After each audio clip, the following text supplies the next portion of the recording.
Hello ပြန်လာပြီပေါ့နော်နောက်တစ်ဗီဒီယိုတစ်ခုကကြတော့အမားတို့အနေနဲ့ NUS application နဲ့ပတ်သက်ပြီးတော့ general information လေးတွေကိုပြပေးသွားမှာဖြစ်ပါတယ်အဲ့တော့ပထမဆုံးအနေနဲ့ပေါ့နော်အမားကတော့မေးခွန်းမေးမှာပေါ့ဒီအမားကတော့အဖြေလေးပြပေးသွားမှာဖြစ်ပါတယ်အဲ့တော့ပထမဆုံးအနေနဲ့ school application period လေးစပြီးပြောကြမယ်ပေါ့နော်ဟုတ်school free application period ကတော့အကယ်လို့ကိုကတခြား other qualification ပေါ့နော်အကယ်လို့မြန်မာနိုင်ငံကနေပြီးတော့ OSCE နဲ့ရှောက်မယ်11နဲ့ရှောက်မယ်မြန်မာကျောင်းစာမေးပွဲ10တိုင်းဖြေထားတဲ့အမှတ်တွေ SCT နဲ့ရှောက်မယ်ဆိုတော့ application က December လအစလောက်ကနေစဖွင့်ပြီဆိုတော့အခု video တင်တဲ့အချိန်လောက်ဆိုဖွင့်နေပါပြီပြီးတော့ February လမှာလောက်ပိတ်တယ်ဆိုပေမဲ့သူအဓိကအဖြစ်တော့ကိုမှ qualification အဆုံးရှိနေရင်တော့စောတင်ထားကောင်းတယ်ပေါ့နော်ပြီးတော့တခြားA level GCE A level စင်ကာပူမှာဖြစ်ရဲ့ A level နဲ့ Poly ကဖွင့်နေပြီPoly ကမဖွင့်သေးဘူး Poly က December လလေလောက်စဖွင့်နေလို့ထင်နေပေါ့နော်ဟုတ်ဒီစိတ်ကတော့ website မှာကြည့်လို့ရပါတယ်။ဟုတ် A level GCE A level ဖြေထားရဆိုလို့ရှိရင်တော့သူတို့အမှတ်ထွက်တာက January လောက်မဟုတ် February လောက်မှထင်တယ်ဆိုတော့အဲ့လောက်မှထွက်ပြီးတော့အဲ့ကြမှာတင်ရပါတယ်။ဒါပေမဲ့ဒါက Singapore A level ပေါ့နော်။များသောအားဖြင့် Edexcel တို့ Cambridge A level တို့မြန်မာပြည်ကနေဖြေရတခြားနိုင်ငံကနေဖြေထားရဆိုရင်တော့အခုစတင်လို့ရပါပြီရှင်။ဟုတ်ကဲ့ဟုတ်အဲ့တော့ application အနေနဲ့ပေါ့နော်ညီမတို့ဆိုရင် standard scheme နဲ့ aptitude based scheme ဆိုပြီးနှစ်မျိုးရှိရပေါ့နော်အခုဒါအမှတ်ကောင်းနေဆိုရင်တော့ standard scheme နဲ့လာလို့ရတယ်အမှတ်နည်းနည်းလိုနေရမျိုးဆိုရင်တော့ ABA နဲ့ရှောက်လို့ရပါတယ် ABA ကကျတော့ဒီမှာဆိုရင်တော့အမားလို့ဆိုရင်ကျောင်းက A level ကလာဖြစ်ဖြစ် Poly ကပဲလာဖြစ်ဖြစ်ပေါ့နော်သူတို့ဆိုရင်ညီမတို့ဆိုရင်ပေါ့နော်ဘာပြောနေရလဲအမလို့ဆိုရင်ပေါ့နော်ဒီCCA တွေအများကြီးပါတယ်အဲ့ CCA ကိုအမတို့ portfolio နေနဲ့သုံးပြီးတော့ကျောင်းလျှောက်တဲ့ပုံစံမျိုးပေါ့အဲ့တော့အမှတ်အပြင်သူတို့ portfolio ပါကြည့်ပေးသွားမှာမျိုးဖြစ်တယ်ပေါ့နော်အဲ့တော့ဆက်လက်ပြီးတော့ပြပေးသွားမှာကျတော့ tuition fees အကြောင်းလေးပေါ့နော်အဲ့တော့အမရဲ့ biomedical engineering ရဲ့ tuition fees လေးအရင်ပြောပေးပေါ့နော်အမတို့က tuition fee မှာကသူက international students တွေပေးရတာရှိရပြီးတော့ ASEAN ကျောင်းသားတွေပေးရတာရှိရစင်ကာပူနိုင်ငံသားတွေပေးရတာရှိရစင်ကာပူ PR တွေပေးရတာရှိရပေါ့နော်အဲ့ဒါကိုမှ tuition grant ဆိုတာအမတို့ပြင်ရှင်းပြမယ့်ဟာပေါ့နော်ဒါကတော့အမအလွယ်တကူခေါ်ရရဆိုတော့50% scholarship ပေါ့အဲ့လိုမျိုးယူထားတဲ့ဈေးနဲ့မယူထားတဲ့ဈေးနဲ့လည်းကွာပါတယ်အမက UK tuition grant ယူခဲ့တယ်ပြီးတော့ ASEAN နိုင်ငံသားလည်းဖြစ်တယ်ဆိုတော့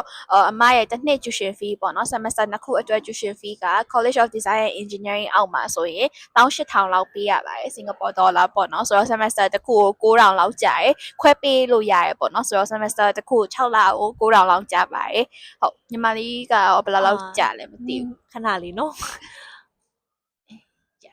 pharmacy အနေနဲ့ကတော့ ASEAN ကျောင်းသားတွေဆိုရင်2100လောက်ကြာရပေါ့နော်အဲ့တော့ semester တစ်ခုကို1000ဝန်းကျင်လောက်ဖြစ်လိမ့်မယ်အဲ့တော့ခုနအမလည်း mention ခေါ်ခဲ့ရပေါ့နော်ဒါတွေအမတို့အခုပြောသွားတဲ့ဈေးတွေကကြာ tuition grant ယူထားတဲ့ဈေးတွေဖြစ်တယ်အဲ့တော့ tuition grant ယူထားတဲ့ကျောင်းသူကျောင်းသားတိုင်းကဒီစင်ကာပူမှာ undergraduate တက်ပြီးသွားပြီဆိုရင်စင်ကာပူနိုင်ငံအတွင်းမှာ3နှစ်အလုပ်လုပ်ဖို့လိုပါတယ်ဒီ3နှစ်ကအလုပ်ပြန်လုပ်ပေးရဆိုတာကလစာမရတဲ့အလုပ်မဟုတ်ပေါ့နော်ဒီပုံမှန်အတိုင်းအလုပ်လုပ်ရမှာဒါပေမဲ့သူတို့ကကြတော့စင်ကာပူအစိုးရအနေနဲ့ကကြတော့အလုပ်ဒီနိုင်ငံမှာကိုကပြန်ပြီးအလုပ်လုပ်ပေးရလူဖြစ်စေချင်တဲ့သဘောမျိုးလေးပေါ့နော်ဒါကတော့ tuition grant အကြောင်းလေးဖြစ်ပါတယ်ဒါပေမဲ့ tuition grant မှာတခုကောင်းတာလည်းပေါ့နော်အကယ်လို့က master ဆေး PhD တွေတွက်ဆက်ပြီးတော့ဆက်တက်ဖို့ချက်ချင်းဆက်တက်ဖို့အကြံရှိရဆိုလို့ရှိရင်လည်းဒါကြိုပြီးတော့ inform လုပ်လို့ရတယ်ပေါ့နော်သူတို့ year 4လောက်ကြာရင်သူတို့လာမေးလိမ့်မယ်ပေါ့နော်အဲ့လိုမျိုးရှိရဆိုရင်ကိုမှ plan ရှိရဆိုကြိုတင်စီစဉ်ထားပြီးတော့ငါကတော့ master ပတ်သက်မှာအဲ့ဒါကြောင့်မလို့ဒီလောက်ကိုငါ defer လုပ်ထားမယ်ငါအဲ့ရနေကြရင်ပြန်ပြီးတော့လာပြီးတော့အလုပ်လုပ်ပေးမယ်ဆိုပြီးတော့သူတို့ deposit တော့ပေးရတယ်လို့အမှကြားရပေါ့နော် deposit amount နဲ့ပေးခဲ့ရတယ်ဒါပေမဲ့ဟိုအပြည့်ကိုမပေးအပြည့်ရောချင်းမပေးဘဲနဲ့သူတို့အရင်သွားပြီးတော့ master တွေတက်ပြီးတော့မှပြန်လာပြီးအလုပ်လုပ်လေရတယ်ပေါ့နော်တချို့တွေကကျတော့အဲ့လိုမျိုး research တွေပါရင်းနဲ့ဆိုရင် master ချက်ချင်းသွားကျင်တဲ့သူတွေရှိရဆိုတော့လေအဲ့လိုမျိုးအတွက်လည်းအဆင်ပြေပါသေးတယ်ဟုတ်ကဲ့ဟုတ်အဲ့တော့ master ကြိုက်တဲ့နိုင်ငံသွားလို့ရတာ master ကြိုက်တဲ့နိုင်ငံသွားလို့ရပါတယ်ဟုတ် okay ဟုတ်အဲ့တော့ဆက်လက်ပြီးတော့ tuition loan ပေါ့နော်အမကတော့ tuition loan မယူထားဘူးအမဖြစ်တယ်ဒီရပါဒီမှာမယူထားဒီမှာယူထားဟုတ်အဲ့တော့ Stella ယူထားဆိုတော့ယူထားတဲ့ amount ကိုတစ်ချက်ပြန်ပြောပေးမယ်ပေါ့နော်အဲ့တော့ tuition loan ယူတဲ့ခါကျရင် Singapore citizen ပေးရတဲ့ tuition fees ရဲ့90%ကိုပဲရတယ်ပေါ့နော်အဲ့တော့မပေးရဘူးဆိုရင်တော့မှတစ် semester တစ်နှစ်ကိုပေါ့နော်1000ကျော်လောက်ပေးရအောင်မယ်ပေါ့နော်အဲ့တော့ကိုမလာခင်မှာဒီ tuition fees အတွက်ကိုတက်နိုင်လားမတက်နိုင်လားစဉ်းစားဖို့လိုတယ်ပတ်တိုင်းကလုံးလို့ရတာမှန်ပေမဲ့ပေါ့နော်ကျောင်းကိစ္စတွေပြီးတော့ရင်university life ကိုခံစားဖို့ဆိုတာကကြာအချိန်ပေးအောင်ပဲပေါ့နော်အဲ့တော့ part time ကလည်းထင်သလောက်မလုံးနိုင်တာမျိုးတွေဖြစ်နိုင်တယ်ပေါ့နော်ဒါကတော့ tuition loan အကြောင်းလေးပြပြပေးသွားတာဖြစ်ပါတယ် အဲ့တော့ဆက်လက်ပြီးတော့အကုန်လုံးစိတ်ဝင်စားတဲ့ scholarship အကြောင်းလေးကိုပြပြပေးသွားမှာဖြစ်ပါတယ်အဲ့တော့ scholarship အနေနဲ့ပေါ့နော်ဒီ undergraduate တက်မဲ့လူတွေအတွက်ဆိုရင်ဘယ်လိုမျိုး scholarship တွေရှိနိုင်မလဲမ ဟုတ်အမတို့ခဏက first video မှာလည်းပြောခဲ့ ASEAN scholarship ကဒါ undergraduate level မှာလည်းသူတို့ offer လုပ်တယ်ပေါ့နော် ASEAN undergraduate scholarship ဆိုပြီးတော့ offer လုပ်ပါတယ်သူ့ကို shower တဲ့ပုံစံကတော့ဟို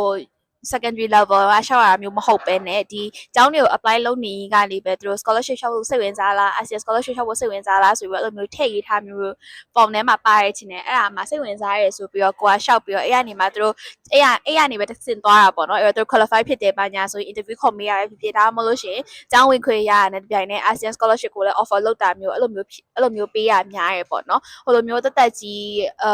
းဟို ASEAN scholarship ရသွားလို့ကျောင်းလျှောက်လို့ကျောင်းဝင်ခွင့်ရရမျိုးဆိုတာမျိုးမဟုတ်ပဲねကျောင်းဝင်ခွင့်ရမှ ASEAN scholarship ဖြစ်ဖြစ်တခြား scholarship တွေကို offer လုပ်မှာပေါ့နော်ဆိုတော့အားလေးတခုတော့သတိထားဖို့ရပါတယ်ဒီသတိထားဖို့လိုပါတယ်ဒီမှာ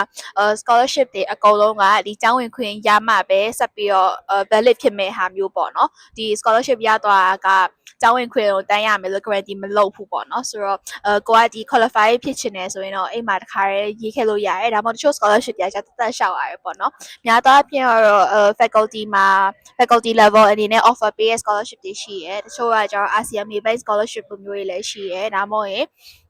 ဒီကျောင်းကနေပြီးတော့ထောက်ပံ့တဲ့တခြားသောပုဂ္ဂိုလ်ရ company ရထောက်ပံ့တဲ့ scholarship တွေရှိရပေါ့နော်ဆိုတော့ကိုတက်မဲ့ကျောင်းတက်မဲ့မိချောမှာမူတည်ပြီးတော့ research လုပ်ကြည့်မယ်ဆိုလို့ရှိရင်တော့ကိုနဲ့ guide တဲ့ scholarship ကိုကြည့်လို့ရပါတယ်ဟုတ်အဓိကတော့များသောအားဖြင့် ASEAN undergraduate scholarship နဲ့လာကြအများရပေါ့နော် ASEAN နိုင်ငံသားတွေကတော့ဟုတ်ကျောင်းတက်နေနဲ့အကယ်လို့ပေါ့နော်ကျောင်းမှာကိုကအရန်တော်ဟွာဆိုရင်ပေါ့နော်အဲ့လိုကျောင်းတက်နေနဲ့ scholarship ပေးရမျိုးလေးရောရှိလာ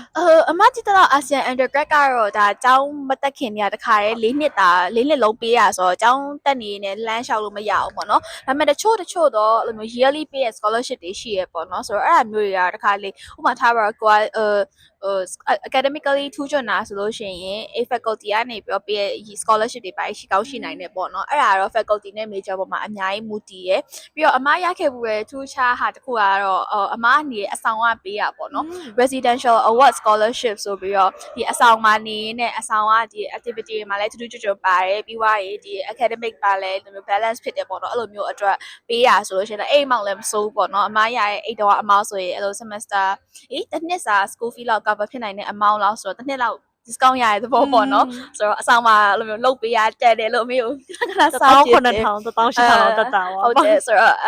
ဆိုတော့အဲ့လိုမျိုး scholarship တွေလည်းရှိရပါတော့ one off ပေါ့အဲ့လိုမျိုးတွေလည်းရှောက်ကြည့်လို့ရပါတယ်ဟုတ်အဲ့တော့အမယွန်းအနေနဲ့อ่ะဗောနော်အเจ้าမှာလည်းအဆောင်နေရဲဆိုတော့အဆောင်နဲ့ပတ်သက်ပြီးတော့တစ်ချက်တော့ရှင်းပြပေးပါဦးဟုတ်အဆောင်မှာတော့ NUS ဒါတော့အเจ้าမှာမူတည်ပြီးကွဲပြားနိုင်တယ်ပေါ့နော် NUS NTU SMU ဒီအเจ้าနဲ့ scholarship တွေလေအဆောင်situation ကမတူဘူး SMU ကကြတော့မျိုးလေကောင်းမှာရှိတဲ့အကြောင်းဖြစ်တဲ့အတွက်သူကအဆောင်တော်တော်လေးနည်းတယ်ရှားတယ်ပေါ့နော်အဲ့လိုမျိုးအဆောင်ကတစ်ခုပဲရှိရဲပြီးအဲ့အဆောင်လည်းမျိုးထဲမှာဖြစ်တဲ့နည်းနည်းဈေးကြီးရဲ့အပြင်ကိုဟိုရတာမရ guarantee လောက်ဖို့အရင်ခက်တယ်ပေါ့နော်ဆိုတော့ SMU ကျောင်းတက်တယ်ဆိုလို့ရှိရင်တော့များသောအားဖြင့်အပြင်မှာနှားနေကြပဲများတယ်ပြီးတော့ရင်နောက်တစ်ခု NTU ကကြတော့သူက hall အနေနဲ့သွားတာပေါ့နော်အမတိတက်တော့ပထမyear 1ကမဖြစ်မနေတော့ guarantee ပေးတယ်ဖြစ်မနေနေလို့ရတယ်လို့ကြားတယ်ဒါပေမဲ့အဲ့နောက်ပိုင်းကတော့ bar system နဲ့သွားလဲတော့အမ NTU ဘက်တော့တိတ်မသိဘူးပေါ့နော် NUS မှာကျတော့သူက residential type က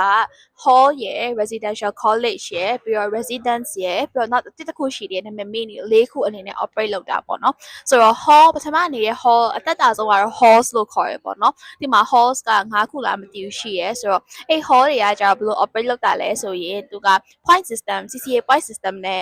့သွားတာပေါ့နော်ဆိုတော့ကိုကအကြောင်းပြင်ပါအောင်မှာအဲ့လိုအကြောင်းရဲ့ CCA တော့မဟုတ်ပဲနဲ့အဆောင်ထဲက CCA ပေါ့နော်ဥပမာတော့ဒီမှာတခုတည်းထားမှာ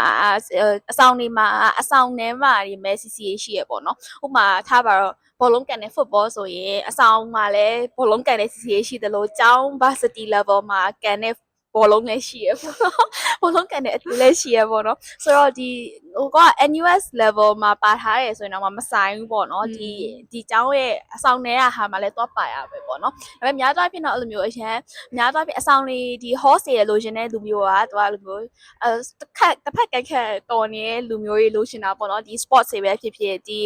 arts တွေရဲ့ဟာမှာပဲဖြစ်ဖြစ်ဆိုတော့အဲ့လိုမျိုး athletic ပို့ဖြစ်တဲ့သူတွေဒါမှမဟုတ် performing arts မှာပို့ပြီးတော့တော်တော်လေးဟို ပေါက်ရောက်တဲ့သူတွေဆိုလို့ရှိရင်တော့ hall လျှောက်လို့ရှိရင်ပို့ပြီးတော့ဝင်ခွင့်များရတယ်ဒါပေမဲ့တခုရှိရတော့ commitment ကြီးရပေါ့နော်ကိုက hall မှာနေတော့လို့ရှိရင်အနည်းဆုံး CCA မ join အောင်ဆိုရင်တော့မှဆက်နေခြင်း3-4ခုလောက် join ရတယ်ပေါ့နော်ဆိုကိုယ့်ရဲ့ညာတိုင်းလေးပါဒီ hall CCA နဲ့ပဲသွားတာဖြစ်တဲ့အတွက်တစ်ခါလေ academic ပိုင်းထိနိုင်တယ်လို့နောက်တစ်ခုကကြတော့ဒီ community ကိုပါရှိရဲ့ဒီ university life community ကလည်းအဆောင်တွေကလူတွေပဲရှိသလိုဖြစ်သွားတာပေါ့နော်ဆိုတော့နေတူကဒီလူတွေနဲ့ဒီအဆောင်နဲ့ဒီ CCA နဲ့ပဲကျင်လည်ရဖြစ်တဲ့အတွက်အဲ့လိုမျိုးအဆောင်ကတငယ်ချင်းတွေကပဲအဓိကဖြစ်သွားတာဖြစ်နိုင်တယ်ဒါကတော့ hall နဲ့ပတ်သက်တာပေါ့နော်ကောင်းတဲ့အချက်ကတော့ဒီ tight knit ဖြစ်တဲ့ community မျိုးလိုချင်တယ်ကိုကပို့ပြီးတော့မျိုးအကစားတို့ဘာမှထူးချွန်ပေါက်ရောက်ပြီးတော့အဲ့ဒီမှာလည်းတော်လေးကို invest လုပ်ချင်တယ်ပြီးတော့ရင်ဒီမျိုးနည်းနည်းပို့ပြီးတော့ outgoing ဖြစ်တဲ့ nature ရှိရဆိုလို့ရှိရင်တော့ host တွေကကိုနဲ့တင့်တော်တယ်ဒါပေမဲ့ downside ကတော့အမှားအထင်ပေါ့နော် personal opinion cons ကတော့အချိန်တွေအများကြီးနဲ့ commitment အများကြီးပေးရတယ်ပြီးတော့ရင် community ကကိုက network တွေအများကြီး build လုပ်ချင်တယ် connection တွေအများကြီးရှိချင်တယ်ဆိုရင်တော့နည်းနည်း limit ဖြစ်တယ်ပြီးတော့ရင်မတေချာဘူးပေါ့နော်ဘာဖြစ်လို့လဲဆိုတော့ point တွေအများကြီးရှိရင်တော့မှကိုကဘယ်နေ့ point ကသူများကိုထက်များလားမများလားဆိုတာမသိရတဲ့အတွက်ကို point system point တွေမလုံလောက်တဲ့နေ့ကျရင်ကိုကဆက်ပြီးနေလို့မရဘူးဆိုတော့အထူးသဖြင့် international student တယောက်အနေနဲ့ဆိုနည်းနည်းအခက်အခဲရှိနိုင်တယ်ပေါ့နော်ဒါကတော့ personally အမထင်နဲ့ကောင်းတဲ့မကောင်းတဲ့အချက်ပေါ့ဒါကတော့ number 1 host အမနေရဲ့ residential college ကကြတော့သူကliving learning program လို့ခေါ်ရပေါ့နော်ဆိုတော့ host မှာအမခုနကထည့်မပြောသားတာ modules တွေမရှိဘူးပေါ့သူတို့ကစာတင်တာနဲ့မသက်ဆိုင်ဘူးဒီ residential college ကကြတော့စာဘတ်နည်းနည်းပါတယ်ပေါ့နော်ဆိုတော့ဘယ်လိုမျိုးလဲဆိုရင် residential college ကိုဝင်သွားလို့ရှိရင်သူကစလာတွေက2နှစ် guarantee ပေးတယ်2နှစ်နေလို့ရတယ် year 1 year 2ဘယ်လို2နှစ်နေပြီးတော့မလုပ်ပေးရလဲဆိုရင် semester တစ်ခုချင်းစီမှာသူတို့ဒီ college က offer လုပ်တဲ့ module တစ်ခုဖတ်ရတယ်ပေါ့နော်ဒါပေမဲ့ဒီ module တွေကအဲ့လိုမျိုး extra မဟုတ်ဘူးပေါ့နော်ငကိုတွေကအဲ့လိုမျိုး NUS ကထုတ်ထားပေးတယ်ပြီးရမယ်ဆိုရယ် module list ရှိရယ်အဲ့ထဲမှာပါပြီးသားဒီလိုမျိုး broad category တွေကနေပြီးမှသူတို့ဒီ college နဲ့သက်ဆိုင်တဲ့ module တစ်ခုကိုဖတ်ရတာပေါ့နော်အဲ့ဒါဆို semester 4ခုနေ module 4ခုဖတ်ရတယ်အဲ့သူ့ရဲ့ requirement ပေါ့ဆိုတော့ CCA က main requirement မဟုတ်ဘူးဒါပေမဲ့ကိုလှုပ်ချင်တယ်ကိုဝါသနာပါတယ်ဆိုရင် commit လုပ်လို့ရတဲ့ CCA ရှိရယ်ဆိုတော့ကိုကဒီဟာကဘယ်လိုမျိုးလူမျိုးတွေအတွက်တင့်တော်လဲဆိုလို့ရှိရင်အဆောင်မှာ2နှစ်လောက်တော့အနေချင်းနဲ့ဆိုရင်ဒါ guarantee ဖြစ်တယ်ပေါ့ number 1အချက်ဒါစာနဲ့ပဲ module ယူရမှာဖြစ်တဲ့အတွက်2နှစ်နေရဖို့ guarantee ဖြစ်တဲ့ requirement ဘာနည်းနည်းနေနေဆိုတော့ဒါမျိုးအတွက်အဆင်ပြေရယ်ပြီးတော့ရင်ကိုကအရန်ဘယ်လိုပြောရမလဲathletic ဖြစ်တာမဖြစ်တာတဲ့အဲ့လိုမျိုးအရန် CCA ဘာလို့ဖို့လဲစိတ်ဝင်စားဘူးလှုပ်ချင်တော့မှအရန်အများကြီးမလှုပ်ချင်ဘူးပေါ့နော်တစ်ခုလောက်ပဲပါမယ်ဒါပေမဲ့အနည်းဆုံးတော့ CCA ဘာရှိချင်သေးရဲ့ဆိုရဲလူမျိုးဆိုလို့ရှိရင်တော့ဒါhall ထက် residential college လိုမျိုးသွားတာပို့အဆင်ပြေမှာပေါ့နော်အမဆိုလဲ residential college မှာပဲနေခဲ့ရပြီးဆိုအမရဲ့ train of thoughts ကကြတော့တခြားအကြောင်းပြင်ပပေါ့အကြောင်းပြင်ပထက်ဒီအဆောင်အပြင်ပ CCA တွေအဆောင်ပြင်ပ project တွေcommunity ကိုလည်း join ကျင်တယ်ပြီးတော့ရင်ဘယ်လိုပဲဖြစ်ဖြစ်အဲ့လိုမျိုးအဆောင်ထဲမှာလည်းတစ်ခုတော့လုပ်ချင်သေးရပေါ့နော် CCA အနေနဲ့ရောပြီးတော့ရင်ဒီသူတို့ပေးရဲ့ module ကိုလည်းဖတ်ကြည့်ကျင်တယ်ဆိုတော့အဲ့လိုမျိုးတွေအကြောင်းမလို့အမအနေနဲ့ residential college ကိုရွေးဖြစ်ခဲ့ရပြီးတော့အမ international student ဖြစ်တဲ့အတွက်အကြောင်းမလို့ဒီ2နှစ် guarantee ပေးရဟာတော့ biggest attraction ပေါ့နော်ဘယ်လိုပဲဖြစ်ဖြစ်2နှစ်လောက်ဆိုရင်နေသားကျသွားပြီဆို year 3 year 4အကယ်လို့ဆက်မရခဲ့ရင်တော့မှကိုကအပြင်မှာငားနေဖို့အတွက်နဲ့ခြေကျလောက်ပြီဆိုရင်အနေထားပေါ့နော်ဒါပေမဲ့ကောင်းတာတစ်ခုက residential college တွေကတကယ်လို့ကိုကဆက်နေမယ်လို့ဆုံးဖြတ်ခဲ့လို့ရှိရင် year 3နဲ့4မှာပါဆက်နေလို့ရအောင်သူက opportunity ရှိရပေါ့နော်ဆိုတော့ဘယ်လိုလုပ်ပေးရမှာလဲဆိုရင်အဆောင်မှုလိုမျိုးပေါ့နော်ကွာငယ်တဲ့သူတွေကို guide လုပ်ပေးရဟာမျိုးအဲ့လိုမျိုးအဆောင်မှာနေတဲ့ assistant အနေနဲ့လုပ်လို့ရတယ်ဒါမှမဟုတ်ရင်အဲ့လိုမျိုးအဆောင်ရဲ့ဒီ activity တွေမှာထူးထူးချွန်ချွန်ပါခဲ့ဆိုလို့ရှိရင်သူတို့ကအဲ့လို leader အနေနဲ့ပြန်ပြီးတော့ပေါ့နော် junior တွေ like lead လုပ်ဖို့အတွက်ပြန်ပြီးတော့နေခိုင်းတဲ့ offer ပေးရဟာမျိုးရှိရပေါ့နော်ဆိုတော့လုံးဝ year 2ပြည့်လုံးဝဆက်နေလို့မရမျိုးတော့မဟုတ်ဘူးဆိုတော့ကိုယ့်ရဲ့ကိုလုတ်ခဲ့တဲ့ဟာပေါ်မှာမူတည်ပြီးတော့ကိုဆက်ပြီးတော့ offer ပေးပြီးတော့အခွင့်အရေးရနိုင်တယ်ပေါ့နော်ဆိုတော့အမဆိုရင်၄နှစ်လုံးနေခဲ့ရပေါ့နော်အမအဆောင်မှာဆိုတော့အဲ့အမျိုးနဲ့ပတ်သက်ပြီးတော့ကောင်းတာလေးရှိရယ်နောက်ဆုံးတစ်ခုဖြစ်တဲ့ residence ဆိုတဲ့နေရာကတော့အများသောအားဖြင့် youth residence နဲ့ PGB residence နှစ်ခုရှိရပေါ့နော်အဲ့ဒါကြောင့် CCA ဘာတွေကအရန်မရှိဘူးတော်တော်လေးကိုနည်းတယ်အဓိကအားဖြင့်တော့ international students တွေနေရာများတယ်ပြီးတော့ရင်သူက အဲ့လိုမျိုးမီး plan နေပါလေမကြွေးပေါ့နော်ဆိုတော့သူတိတက်တန်းလေးနေချင်တယ်အဲ့လိုမျိုး control ပါလို့ apartment လို့နေရတယ်လို့မျိုး feels ရချင်တယ်အဲ့လိုမျိုးကိုကတိတက်မင်းနေတက်တဲ့သူမျိုးဆိုလို့ရှိရင်တော့အဲ့လိုမျိုးနေရာတွေကတော့ပို့ပြီးတော့ကိုယ်နဲ့ကိကိုက်လောက်တယ်ပေါ့နော်ဒါပေမဲ့ဒါကတော့ပို့ပြီးတော့နည်းနည်းဈေးကြီးရဲ့ပတ်သွားတယ်ပေါ့တခြား hall residential college တွေထက်အဲ့ဒါကတော့လောဆယ်သူရဲ့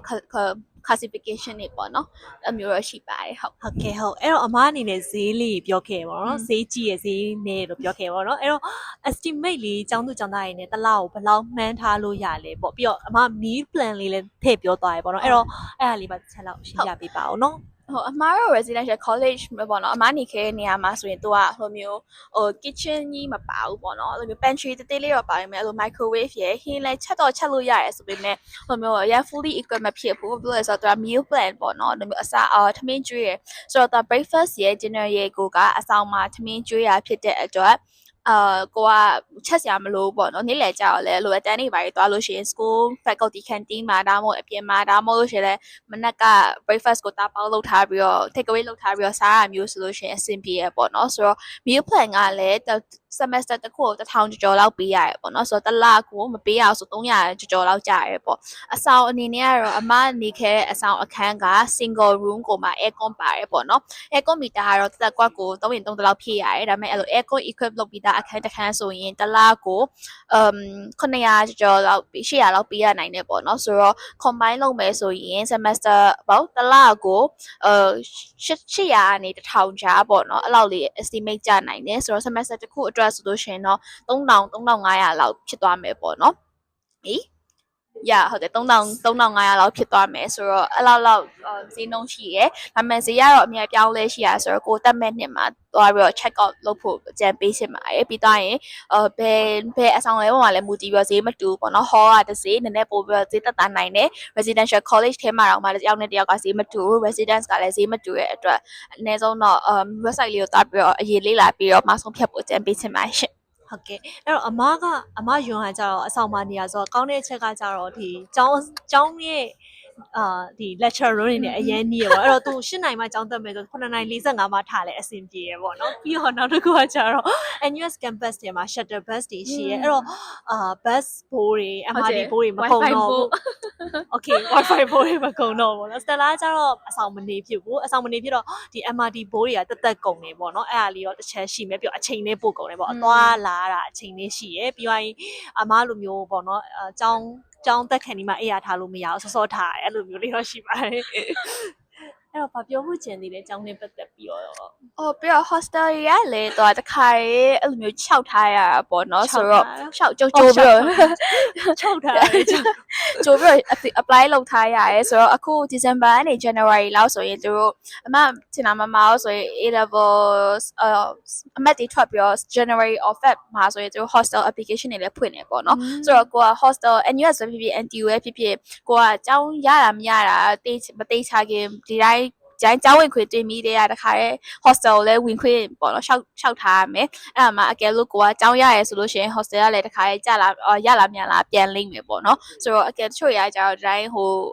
နောက်ဆုံးထိစောင့်ကြရပေါ့နော်ဒါပေမဲ့တခါလေကျရင် hostel application တွေ8ထိလောက်ကျရင်ပိတ်သွားပြီဆိုတော့ဘယ်လိုမျိုး hostel မရတာမျိုးတွေဖြစ်နိုင်တယ်ဆိုတော့တခါရဲ hostel ပါတခါရဲအဆောင်နေခြင်းနဲ့ဆိုရှောက်ထားအကယ်လို့ကျောင်းကမရဘူးဆို hostel application လည်းတွတ်သူ reject ကိုတွတ်သူwithdraw လုပ်သွားလိမ့်မယ်ပေါ့နော်အကယ်လို့ကိုကအကြောင်းရပါရဲ့နဲ့ hostel မလျှောက်ထားဘူးဆိုအနားနီးမှဆိုရင်ဒါလျှောက်လို့အဆင်မပြေတော့ဘူးပေါ့နော်ဒါမှမဟုတ်လို့ရှင်လည်းအဲ့လိုမျိုးပို့ပြီးတော့ဈေးကြီးဟာဒါမှမဟုတ်လို့ရှင်နေရာမကောင်းတာတော့ကိုနဲ့အရန်ကြီးမကိုက်တဲ့နေရာမျိုးရသွားနိုင်တယ်ပေါ့နော်ဒါပေမဲ့များသောအားဖြင့်ကတော့အဲ့နားနီးရတော့မရတော့ပါဘူးဒီမှာလည်းနည်းနည်းလူကျက်တယ်ဆိုတော့လေအဓိကကတော့ကိုလျှောက်ချင်တဲ့အကြောင်းသွားချင်တဲ့အဆောင်ရှိရဲဆိုကြိုပြီးတော့လျှောက်ထားတာတော့အကောင်းဆုံးပါပဲဟုတ်တော်တော်များများကလည်းအဆောင်မှာနေကျင်ကြရပေါ့နော်အများကြီးပေါ်ရနေနေရများတယ်အမှန်တကယ်တော့အဆောင်မှာလေ international ကျောင်းသားတွေထက်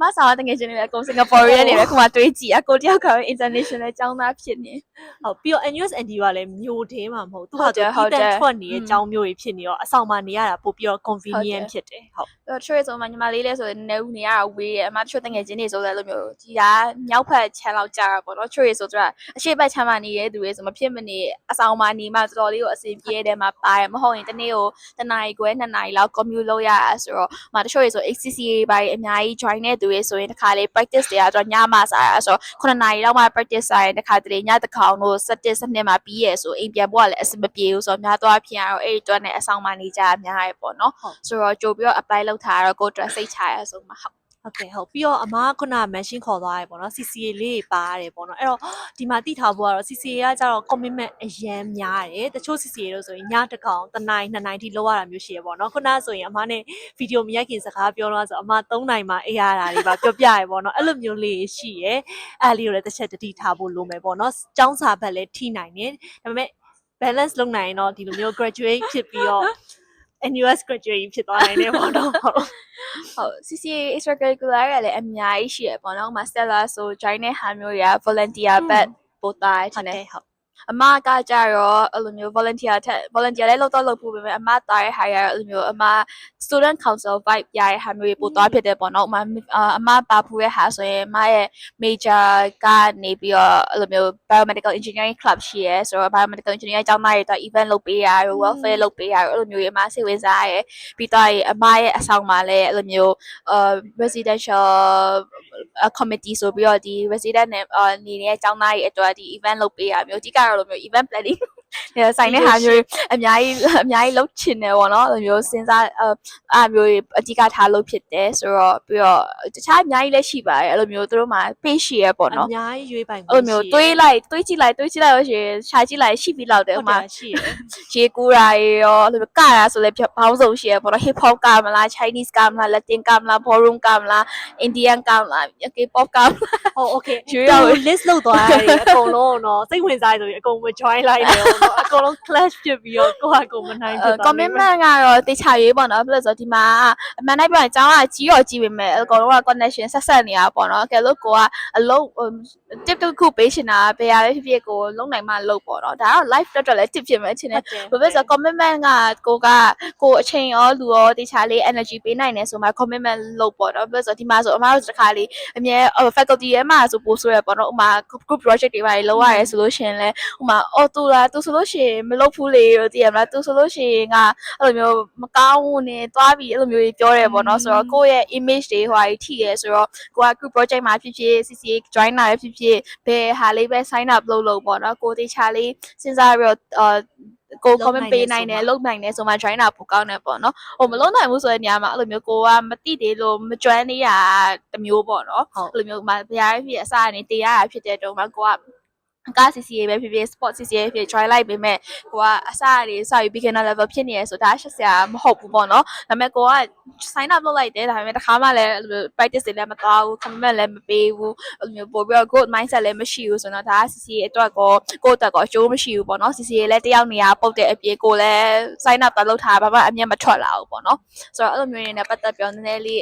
သတိထားစေချင်ပါတယ်ဆိုတော့ဒါကကိုယ့်ရဲ့ဘယ်လိုပြောရမလဲ university life image ပေါ့လေဆိုတော့ကို brand reputation ဘယ်လိုတည်ဆောက်ရမလဲဆိုတဲ့နေရာမှာပြောတာကိုက senior တွေပါရတာအလုံးထဲမှာရောက်နေလို့ကိုကအဲ့လို့ကိုသွားလောက်ရမယ်ဆိုပို့ပြီးတော့မှစိုးဝါးရဲ့ဟိုဖြစ်လာနိုင်တယ်ပေါ့နော်အထူးသဖြင့် internship တွေဆင်းနေပါညာဆိုရင်ပို့ပြီးတော့consequence က severe ဖြစ်နိုင်တယ်ဆိုရဲအတွက်ကြောင့်မို့ကို university life မှာကိုလုပ်တဲ့ဟာရတေချာလေး design လုပ်ပြီးတော့ကိုအတွက်အကောင်းဆုံး impact ထွက်အောင်လုပ်ဖို့လုပ်ပါတယ်ဟုတ်တော်တော့စုံသွားပြီထင်တယ်နော်ဘာကြီးကြံသေးလဲဘာကြီးကြံသေးလဲအကုန်လုံးအကြောင်းလို့လည်းပြောပြီးသားပြီထင်တယ်ဟုတ်အကုန်လုံးနီးပါတော့ပြီးသွားတော့ပြီဆိုဆက်လာအခုမှ university မရှိတော့ဘာမှမသိဘူး hopefully university semester တခု experience လုပ်ပြီးသွားရနေတဲ့ poly နဲ့အကြီးမားဆုံး changes ကဘာဖြစ်မယ်လို့ထင်တယ်အဲ့လောက်ထိကြီးမားမားပြောင်းလဲမှုတော့မတွေ့ရအောင်ဒါကတော့ A11 နဲ့ poly နဲ့ကွာတာပေါ့နော် poly မှာကျတော့ငကိုတွေက poly က group project တွေများတယ်အဲ့တော့ university ရောက်လာချင် university ကတော့ပို့ပြီးတော့ chill ဖြစ်တယ်လို့ခန်းစားချက်ရတယ်ပေါ့နော်ကျောင်းမှာကျတော့ RP မို့လို့လာတော့မသိဘူးအဲ့မှာဆိုရင်တင်းမောတွေလောက်ရတယ်အမြဲပြောခိုင်းနေပေါ့နော်အမြဲပြောခိုင်းတော့စိတ်အဲ့တော့ကျတော့အရင်ကြောက်တယ်ဒီရောက်လဲရောက် lecture လုံးဖြစ်သွားတော့ဆရာကလည်းပြောရမယ်ဆိုအချိန်မှသူသင်ဆရာရှိရတင်သွားတယ်ဆရာလို့ကိုစာမေးတာတိတ်မရှိဘူးပေါ့နော် unless this is like CLW လို့ခေါ်ရပေါ့နော်အကြောင်းမှာကြောင့် group နဲ့တင်ရတဲ့ဟာလေးမှာပဲသူတို့ကစာမေးတဲ့နေရာမှာလေဒီ group ထဲမှာ share လို့ကြိုက်တဲ့လူဖြေလို့ရတယ်အဲ့တော့တယောက်ချင်းစီကိုအမှတ်ပေးရမဟုတ်တော့အဲ့တော့သိပ်ပြီးတော့ stress မများတော့အဲ့တော့တငယ်ချင်းတွေ A-level တငယ်ချင်းတွေပြောတာတော့နည်းနည်း cope လုပ်ရတာခက်တယ်ပေါ့ university life ကတိတ်မတူတော့ဘူးလို့ပြောရပေါ့နော်အဲ့တော့ A-level နဲ့ uni နဲ့ဘယ်လိုကွာခြားလဲပေါ့အမရော A-level ကကျတော့ lecture room မှာတင်ပူတဲ့ style ကတော့ A-level နဲ့ဘယ်လိုဖြစ်နည်းနည်းတော့ဆင်နေရပေါ့နော်ဘယ်လိုဖြစ် A-level မှာလည်းဘာသာရပ်တရားလို့ဆရာမအတန်းထဲမှာတင်တာမဟုတ်ဘဲနဲ့ tutorial ကြမှာပဲတယောက်တင်တာပေါ့နော်မဟုတ်ရင်ဒီ main lecture ရလည်းအကုန်လုံး lecture ကန်ထဲမှာပဲတွားပြီးတက်ရတာဆိုတော့ lecture သဘောတရားကတော့သူတော့ lecture ကြီးနဲ့ tutorial ကြီးကိုတော့တိတ်ပြီးတော့အဲ့လောက်ကြီးထူးဆန်းမဖြစ်ခဲ့ဘူးဒါပေမဲ့ group project ကနည်းနည်း challenging ဖြစ်တယ်ပေါ့နော်တစ်ခါတလေအဓိကကတော့ group project ကလို့ content လောက်ရတဲ့ content challenging ဖြစ်တယ်ဆိုတာထက်ဒီ communications နဲ့ဒီဘယ်လိုပြောရမလဲဒီ group project skills တွေလို့ပြောရမလားဥပမာကိုက